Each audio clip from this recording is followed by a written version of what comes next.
Allahu Akbar, Allahu Akbar.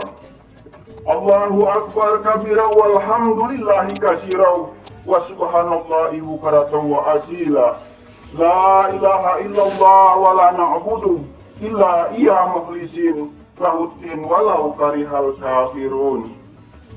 La ilaha illallah wahdah sadaqa wa'adah wa nasara abdah wa anza jindah wa hazzal ahzab wahdah. La ilaha illallah wallahu akbar, Allahu akbar walillahil hamd. Alhamdulillahillazi ja'ala lana uswatan hasanah fi Ibrahim wallazina ma'aha kama ja'alaha lana fi Rasulillahi wa walla. Ashhadu an la ilaha illallah wahdahu la syarika lahu wa ashhadu anna Muhammadan abduhu wa rasuluhu la nabiyya ba'da.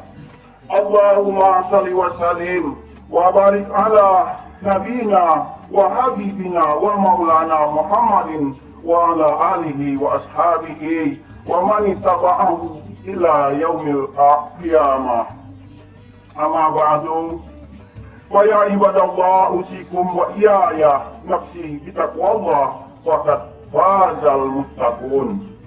Wa qala Allah subhanahu wa ta'ala, a'udzu billahi minasy syaithanir rajim.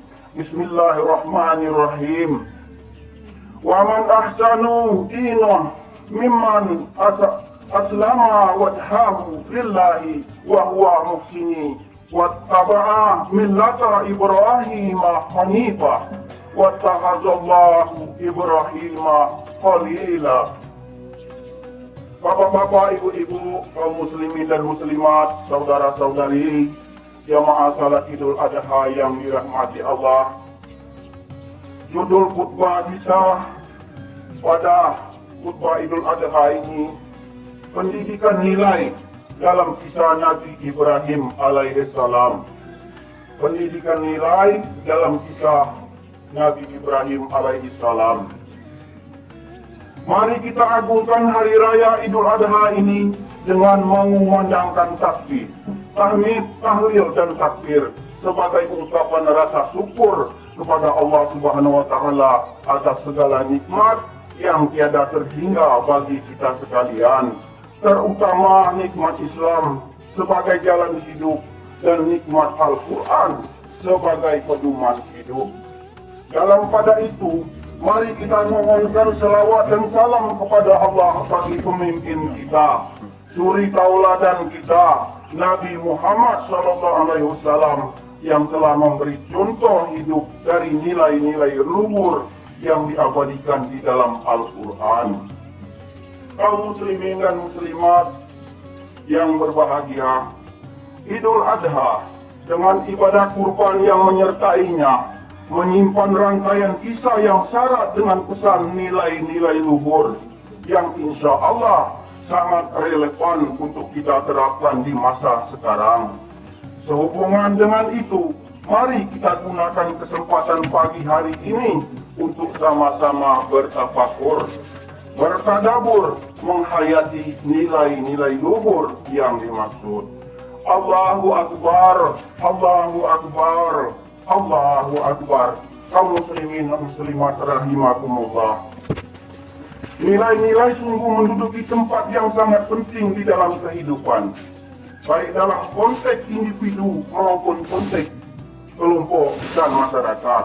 Kepentingannya dapat dirasakan sampai pada tingkat di mana sebagian orang akan lebih siap dan sanggup untuk mengorbankan hidupnya daripada mengorbankan nilai-nilai yang dia junjung tinggi.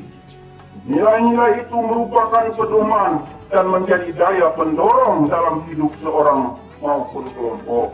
Nilai-nilai itu terwujud di dalam pola tingkah laku, pola sikap, dan pola berpikir yang pada gilirannya akan membentuk inti kebudayaan.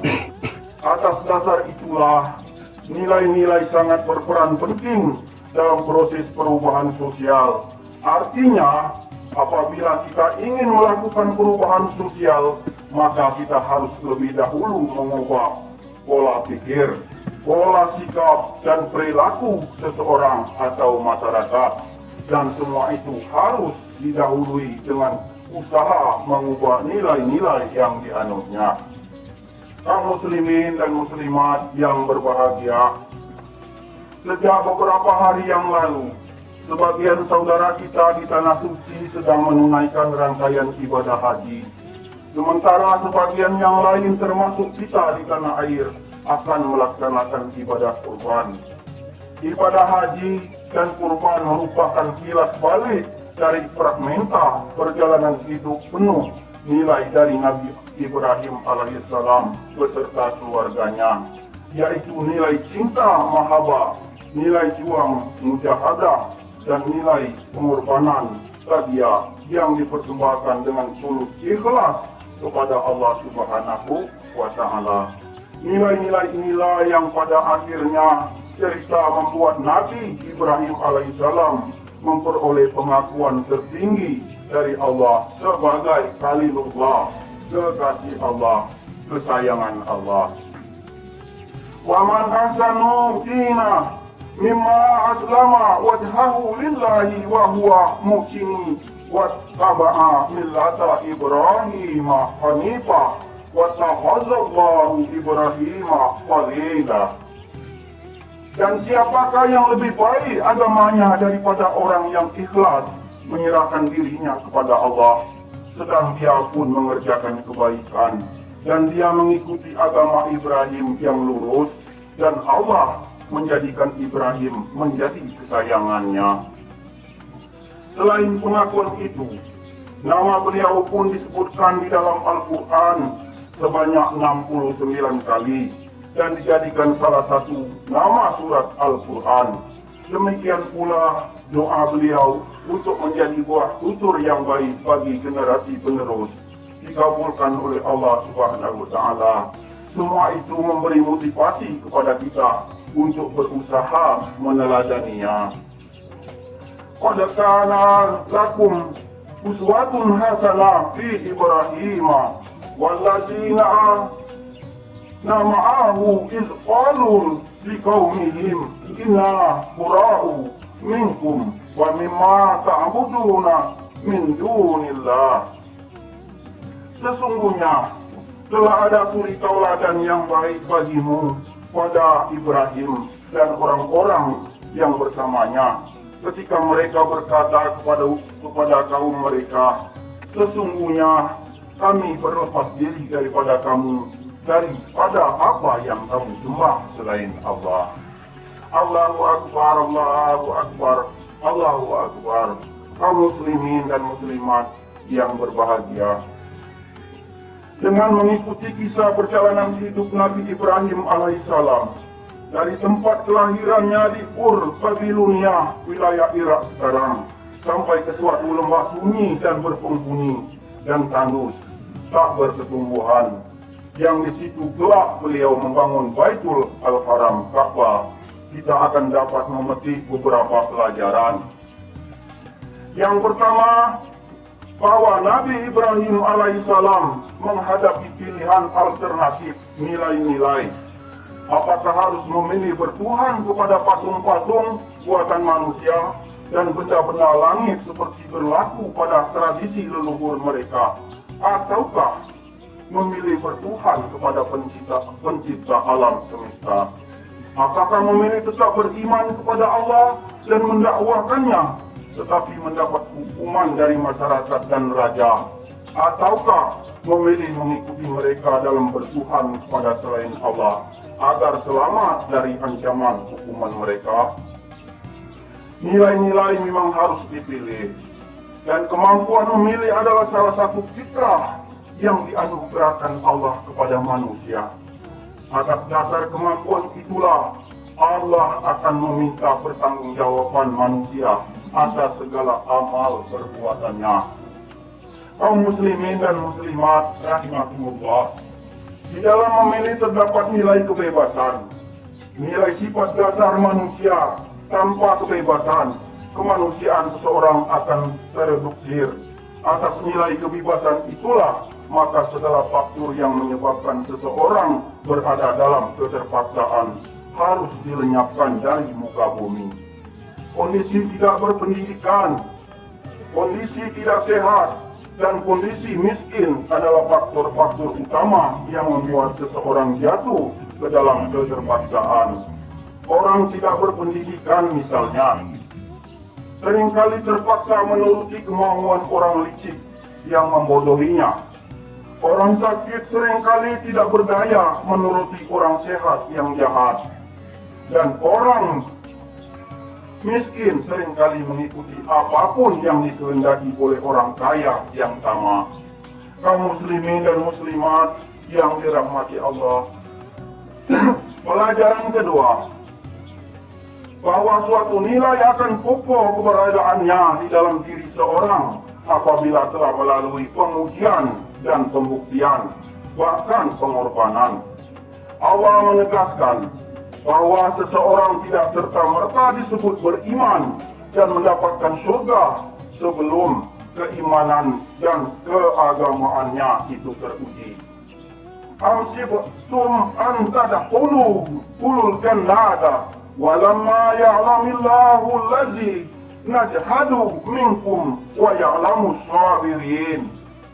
Apakah kamu mengira bahwa kamu akan masuk surga padahal belum nyata bagi Allah orang-orang yang berjihad di antaramu dan belum nyata orang-orang yang sabar? Quran Surat Ali Imran ayat 143.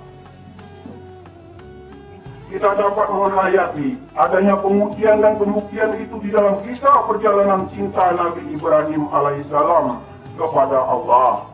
Bagaimana harus menghadapi ujian yang sangat berat. Bagaimana anak yang sejak lama dinantikan kehadirannya dan diharapkan mampu meneruskan perjuangannya, tiba-tiba diperintahkan oleh Allah untuk dikorbankan. Karena perintah itu merupakan ujian dan maksud pun telah tercapai, maka Allah menghentikan prosesnya dan menggantinya dengan seekor kambing yang besar. Peristiwa ini kemudian menjadi dasar disyariatkannya ibadah kurban yang dilakukan pada setiap Idul Adha. Quran Surat As-Saffat ayat 103 sampai 111. Kaum muslimin dan muslimat yang dicintai Allah, pelajaran ketiga, nilai yang dipilih dan diperjuangkan haruslah nilai tertinggi, bukan nilai yang rendah. Yang dikorbankan haruslah sesuatu yang bernilai tinggi. Seseorang baru akan disebut berkorban jika yang dikorbankannya berharga. Jika tidak berharga, itu bukan berkorban, itu namanya membuang atau mencampakkan. Maka ini dapat kita petik dari Nabi Ibrahim alaihissalam yang telah berkorban dengan apa yang boleh kita sebut sebagai korban paling berharga di dunia. Mari kita lihat apa yang diperjuangkan oleh Nabi Ibrahim alaihissalam hingga melakukan pengorbanan tertinggi. Beliau berkorban meninggalkan kampung halaman yang penuh dengan kecukupan dan kesenangan demi memenuhi panggilan Allah. Beliau berkorban meninggalkan anak dan istri di Baitullah juga untuk memenuhi panggilan Allah. Demikian pula ketika beliau mengorbankan putranya, beliau melakukannya karena mentaati perintah Allah. Yang beliau perjuangkan adalah nilai tertinggi, yaitu kecintaan kepada Allah Subhanahu wa Ta'ala. Untuk dapat memilih nilai secara tepat, kita harus memiliki pengetahuan tentang hierarki tingkatan nilai-nilai dari yang paling rendah sampai yang paling tinggi, dari yang paling tidak penting sampai yang paling penting, dari yang terburuk sampai yang terbaik, dari yang haram sampai yang halal, dan seterusnya. Kita harus memiliki pengetahuan mana yang darurat urgen, mana yang hajat dibutuhkan, dan mana yang dahsyat aksesoris. Kita harus memiliki pengetahuan tentang hierarki nilai-nilai itu agar jangan sampai pengorbanan kita menjadi sia-sia hanya karena memperjuangkan suatu yang remeh. Jangan sampai kita berdarah-darah saling baku hantam hanya karena gengsi dan anggapan membela harga diri. Jangan sampai masyarakat terpecah-pecah hanya karena mendukung kepentingan sosial. Allahu Akbar, Allahu Akbar, Allahu Akbar. Kaum muslimin dan muslimat yang dirahmati Allah, pendidikan nilai bagi masyarakat sekarang dirasa amat sangat penting, terutama karena masyarakat hampir kehilangan jati diri. Masyarakat yang pernah dikenal ramah tiba-tiba kini berubah menjadi pemarah. Yang dahulu saling tolong-menolong kini berubah menjadi todong-menodong. Yang dahulu suka bergotong royong kini berubah menjadi nafsi-nafsi dan seterusnya. Di antara faktor penyebabnya, barangkali karena kita belum selesai dalam proses pendidikan nilai, baik dalam konsep maupun pelaksanaan. Ada yang nilai-nilai digugat, ada pula yang diperdebatkan. Dalam pada itu, pengaruh budaya luar segera masuk dengan deras. Perubahan kondisi ekonomi yang dipacu oleh perkembangan ilmu dan teknologi yang pesat juga membawa serta perubahan dalam cara berpikir, cara menilai, cara menghargai hidup dan kenyataan. Ini semua kekaburan nilai yang ada dalam proses perkembangan dan perubahan masyarakat serta dalam pribadi seseorang. Ini berarti nilai-nilai lama belum lagi tertanam, nilai-nilai baru sudah masuk tidak terkendali. Perbaikan terhadap kondisi di atas tentunya menjadi tanggung jawab semua pendidikan, baik para orang tua maupun para guru atau tokoh masyarakat dan orang dewasa lainnya. Semoga dengan perbaikan nilai kita menjadi masyarakat yang bermartabat, masyarakat berkemajuan di negeri yang aman tentram, penuh dengan kebaikan di bawah lindungan Tuhan yang Maha Pengampun. Baldatun tayyibatun wa ghafur wa rabbun ghafur. Allahu Akbar, Allahu Akbar, Allahu Akbar, walillahil hamd. Demikianlah khutbah yang panjang ini, mudah-mudahan bermanfaat bagi kita semua. Amin ya rabbal alamin. Kita sama-sama berdoa. A'udzubillahi minasyaitonirrajim. Bismillahirrahmanirrahim.